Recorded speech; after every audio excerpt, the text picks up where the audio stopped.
that's like? Yeah, so I was pretty lucky. From the outside world, it was probably a girl's dream. Parents had a horse stud, so I grew up helping with the horses. There are also other things on the farm too, but the horses were the main source of income, and grew up pretty active. I was fairly athletic, which became sort of quite prominent as a teenager. I'm a distance runner. I frequently competed at national level and a couple of smaller international competitions. And my favourite events were 1500 and 3000 and cross country in the winter. So sort of had always been quite fit. In saying that, from a young age, I was always sort of although I didn't look sickly, I was sort of the sickly kid that got every cold, every flu, every chest infection, asthma, eczema, hay fever. So there was sort of a tendency to get sick. And then would have been about year 8 or 9 at school, despite being vaccinated against whooping cough. I got whooping cough quite badly. And not one to be stopped by getting sick or anything. I kept running and kept training, and the demands of school, my health went in quite a downward spiral from there. Okay. So first off, had you always just been naturally good at sport, like, or was it something that your brothers did as well? Was it just you? Well, it's funny. I wasn't, as a younger, like in primary school, I certainly wasn't much of a distance runner. I was quite a good sprinter, but I have 2 brothers, and my older brother, everything he did, I had to do, not because I was made to, but because I wanted to. And he was a very, very good runner naturally, whereas I sort of had to work a bit harder to get results. And he started to get a bit of athletics coaching prior to school sports carnivals. And if he did something, I wanted to tag along and do it too. So I went along and did it too. And school sports would come and go, and he'd run and run well, but that would be it. At the end of that, there was, no more training or running until a few weeks before the school sports the following year, whereas I really found I liked it and started to find that I had a bit of ability at it. So while he essentially gave it away and sort of hasn't run since he left school, I really, really got into it and found I had a bit of talent for it, but a real passion for it and a real motivation to discover just what I could do with my athletics and with my running. It's quite, because my daughter, she competed at national level because she was a sprinter, so she did 100 and 200 metres, and I know as a parent how much work goes in, because I became a coach into your training every week, travelling to competitions, so it's really time consuming. It takes a lot of energy. So the fact that you were doing that whilst you were, like you say, the sickly kid, and and you kind of picked up bugs and things that were going around, but you still managed to battle through almost. And studying at school, and it's like, because school doesn't stop, does it? You've still got the normal homework and everything else, so you must have been really dedicated. And Mum used to have a rule that if you were too sick to go to school, you were certainly too sick to go to training. So I'd never want to miss training or competitions or anything. So even if I was crook, I'd go to school and then go to training afterwards. So I never really gave my body a chance to recover or recuperate when I was younger. One of the many life lessons I've learned and keep getting reminded of at different times. So your body, absolutely. So you're competing, you're at this national level, which must be so, are you aware of how exciting that is as a young person? Like it's such a privilege. Is that even part of what you're thinking at that point? Yes, certainly. And I think there was definitely satisfaction with the progress I made because, as I said, like I wasn't necessarily naturally gifted at it. I wasn't the kid who at school sports was winning everything. It wasn't until I really got stuck in and started training and applying myself that I started to achieve. So although, in layman's terms, I wasn't bad at sport, I certainly wasn't a born runner or born distance runner. You didn't, wasn't this primary school standout. It wasn't until sort of I hit my early teens and started training and really applying myself that I actually started to do things. So I looked back And yeah, year by year, I get excited by the progress I made. And remember my father was always so encouraging, and a couple of times he'd just like write me a little card to say how proud he was, or a little note, and just to say, it's amazing, the progress you've made. And I remember one of my first international competitions as a junior, it was held in Australia. It was the Pan Pacific Games. My mum and dad came over and watched, and I remember after the games, Dad wrote another card just to say how proud he was, and he said, you've shown that you can do anything you put your mind to. And that would be 19 years ago now, and I still have that card to this day. And when I go through tough periods, or when I doubt myself, I pull out that card Dad wrote, and I think, yeah, it's amazing when you know that someone sees something in you, or who genuinely believes in you. And to have someone like that and have that support is pretty amazing. So it is amazing. But you were clearly an amazing kid, and I think even that in itself is a lesson, is that I think we can look at people and think, oh, they're so good, look, they're running, they're winning, or they're on TV and they're doing it. There was a lot of hard work that went into that outcome and what you see, isn't it? It's not like you said you just got up and you were the fastest girl in the school or the fastest girl in the country. You trained and trained and trained. So that in itself I love, because we can think things come too easily. So then fast forward a little bit, like you said, you were getting sick, and then there's this diagnosis then that happens, that you're sick, you're not well, yeah? Yeah, so was diagnosed with whooping cough, and again, just attitude, and I suppose our family attitude, soldier on, you'll be fine. And I was fine. And that rule, you can't go to training if you can't go to school, I was somehow managing to still run pretty well. Then my health continued to spiral. I got glandular fever, which then turned into chronic fatigue syndrome. So I'd gone from being this on the outside healthy, but really not truly healthy, but certainly very athletic and fit teenager, to someone who was struggling to get out of bed. I also had very bad fibromyalgia. So Camilla, just tell us what that is, though, because I think it's one of those things that chronic fatigue syndrome, like I've heard about it, but I wouldn't really know how to describe it, or fibromyalgia. So just tell us what that is, because it might resonate with somebody who's listening. Yep. So being a syndrome, chronic fatigue syndrome, it can be hard to say what totally defines it, or what totally doesn't define it.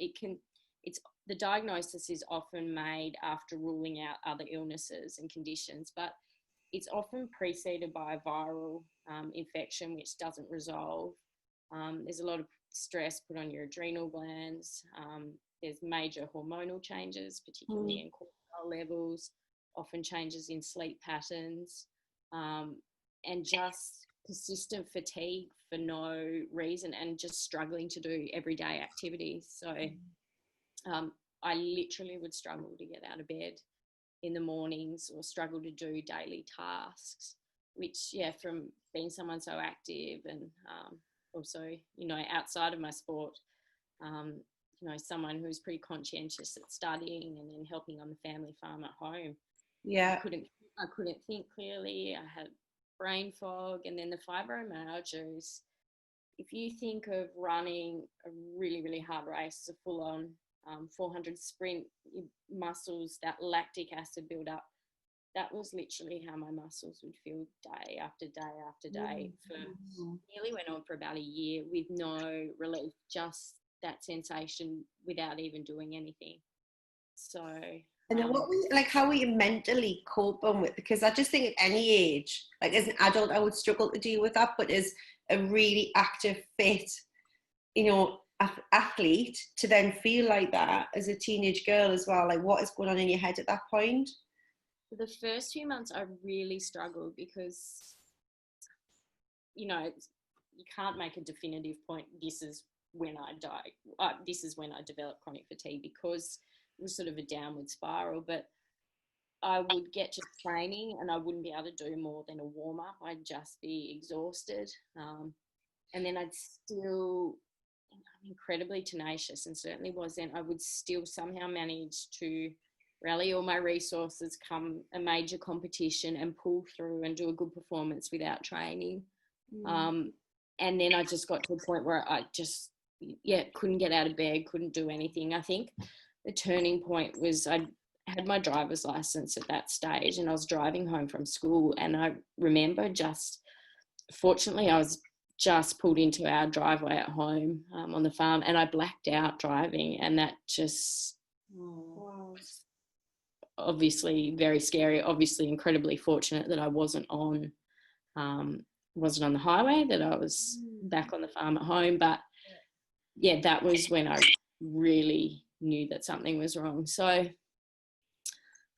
how I coped, I was very, very fortunate in that a family friend had chronic fatigue, and she'd had experience and a lot of success seeing a very good TCM, traditional Chinese medicine practitioner, who turned her life around. And through his treatment, it was sort of ongoing for a year or so, I got my health back and probably improved from, health-wise from where I was before I had the chronic fatigue. I think we are massive advocates of this, of just holistic health in general. And we said this on another podcast, is like I've used a Chinese doctor a lot over the years, and he's always astounded how in Western medicine they never lay hands on you, whereas in Eastern medicine they actually touch and they feel and they try to understand where the blocks are in your body and what's happening with your chakras and all of this other. And it's just, I think for anybody who today isn't getting what they want from their Western medicine, or if they want something even enhanced, it's definitely worth trying to find a registered, a licensed Chinese medical practitioner where you are, because there's just so much more. That medicine has been around for thousands of years before the drugs that you're taking now have been developed. So it's always worth exploring that. For sure. So true. But then it was another blow, right? Then something else, which is really horrific, happens. Yeah. So I, at that stage, I'd been seeing the Chinese medicine practitioner for a few months, and I could feel that my health was improving. I was by no way, totally healthy by then, but it certainly was well and truly on the path to being a lot healthier.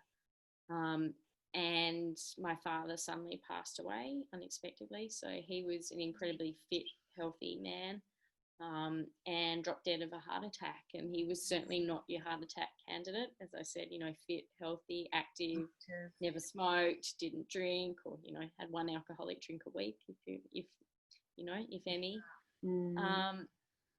And he was the glue that held our family together. And he was one of those rare people who anyone would meet in life and they felt like they had met a friend for life. And how old was he when Camilla, how old was he? He just turned 50.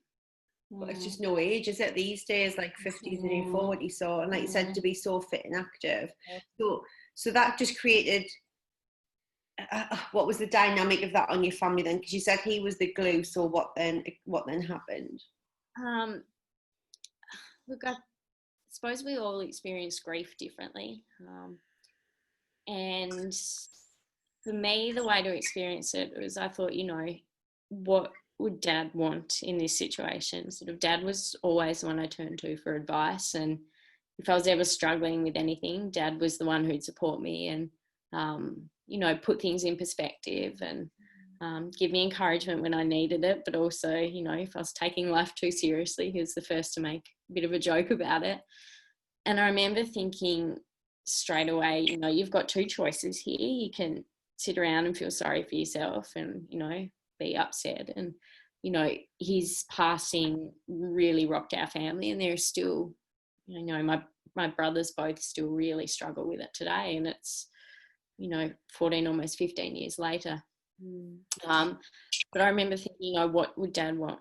Well, the last thing Dad would ever want would be for any of us to sit around feeling sorry for ourselves, especially over his passing. So I was like, well, Dad would want me, to have the best attitude going forward, and to be grateful for what I have. And so, I went forward with that attitude, and also wanting to do anything I did in life. I'd want want it to be something that'll make Dad proud. So, you know, that's the way I viewed his passing. And I often think if anyone ever asked me or gave me the option that, you know, I could have any father in the world that I wanted that wasn't my dad, and I could have them for, you know, in my life for as long as I wanted, or I could have my dad, my exact dad, and, you know, have him for the 18 years of my life that I did, then I would absolutely choose my dad with absolutely no hesitation. So I'm always so grateful. I could never have asked for a better father, a more supportive father.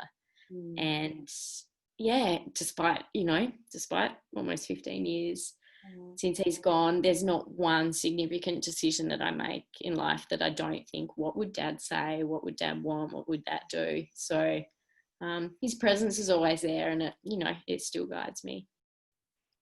Just lovely. It is. But you said that you almost can feel, it feels to you like you feel your dad's presence with you, which is really comforting and really reassuring. So, and he also had a pretty good sense of humour. So, and I can be quite serious at times, and I can take life a little bit seriously. And, you know, sometimes when I think, you know, I stuff up or something happens or something frustrates me, sometimes I think, I bet you that's Dad just testing out my patience or trying to bring me back in line, kind of thing. But yeah, certainly, you know, when I encounter challenges, I always think, you know, what would Dad say? And that really sticks with me. So I'm incredibly grateful for that. So where are you now then? What's happening in terms of your life from all these things that you've took? Where are you now? How is life now for you with your health and everything else? So pretty good. I'm still getting my challenges.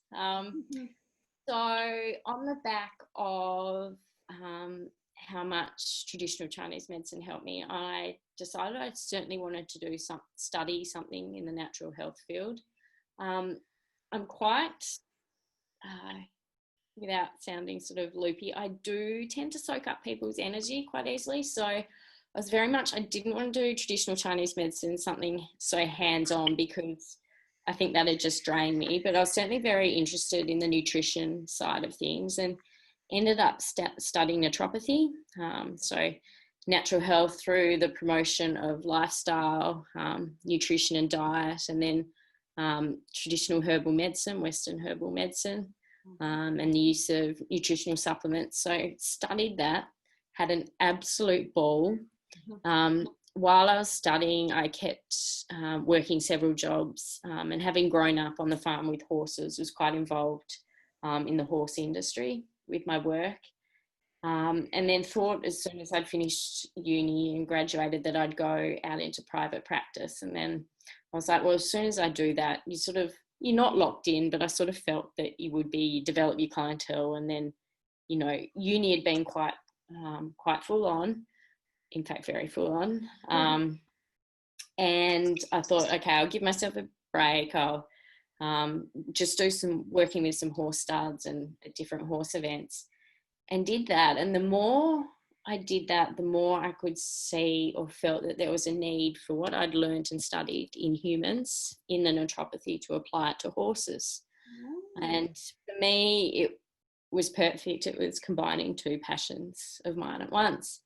I was then sort of about 6 months or so, actually probably not even that, it was probably only 3 or 4 months into working then, and was given the opportunity to go on a global scholarship program in the horse industry, in the thoroughbred breeding and racing industry. Each year 12 people from around the world are put on a 2-year scholarship called the Godolphin Flying Start, which is funded by Sheikh Mohammed, the ruler of Dubai. So I was fortunate enough to be a recipient of the scholarship, which took me to England, Ireland, America, Dubai, and in the hunting market. I did think when you said you're in Newmarket, I was thinking, but I did think races, horses. That's what I was thinking when you said Newmarket, because I know they do racing there. That's all they do there. I was just thinking, that's a strange place to head when you head to England. I was thinking that's where racing is, but I didn't know. Yeah, that's amazing. So that's how come you were doing that. Yeah. So through those experiences, which are amazing, long story short is it helped to really cement and solidify bringing my two passions together, which has led me to where I am now, running my own business as a horse naturopath. I'm based in Australia, but also consult overseas as well. I love that. And along the journey, because it's not something that's really done, so many people said, you know, what are you doing with your life? What, you know, why are you doing this? And again, I just had, you know, my dad's support behind me. Like I knew he would say, you know, you're meant to do this. And it's so funny in life. I think the times where we need the most faith in what we're doing is the times when we have least evidence that it's there. So and that's something that's been a recurring theme for me too. I love that. The times that we need most faith in life is the times when it's least evident that it's there.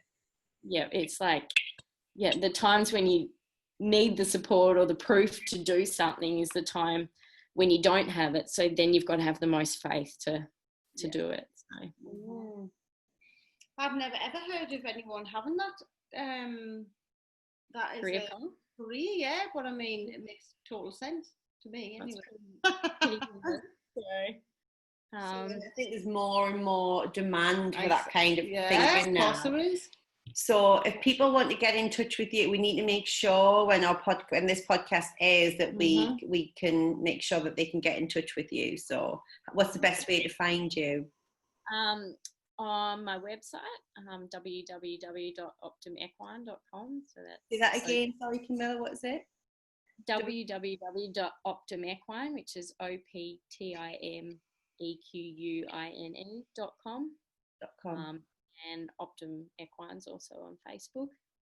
See, I'm just thinking, can the Sheikh not just have you on like retainer? You maybe pop to Dubai, see the stallions. Wouldn't that be nice? See the super yachts. So yeah, you know, I suppose that's sort of a nice summary, but obviously getting there has also had many challenges along the way, and it's just staying true to yourself. And I think the other hard thing is so often when we're putting ourselves out there and following the path that we know deep down is right for us, and even though there's no physical evidence of why it should be, often those who are closest to us are the ones who question it the most. So again, it's staying, I think that's another really important thing, staying true to yourself. And, you know, I think a strong gut feeling and a knowing is a good enough reason, and you shouldn't have to explain yourself to others, as long as your actions don't hurt anyone or interfere with anyone. If it's right for you and you're living legally or lawfully and responsibly, then you shouldn't have to justify your actions or your choices. Yeah. So is that, would you say that's your main life lesson? Is it's that trust, you got to have faith? Yeah, and never give up, and believe in yourself. And again, the times you need to believe in yourself most are the times when you have the least evidence too. You see, if I was Oprah, I would be tweeting that right now. Tweet moment. Yeah, that's amazing. Camilla, thank you so much for sharing your story with us. Like, it's so inspiring, and I just love how it all came full circle back to the passion and how your dad's still with you. And I'm sure he is so proud of what you've achieved. So well done. Thank you. Thank you. Thanks, Camilla.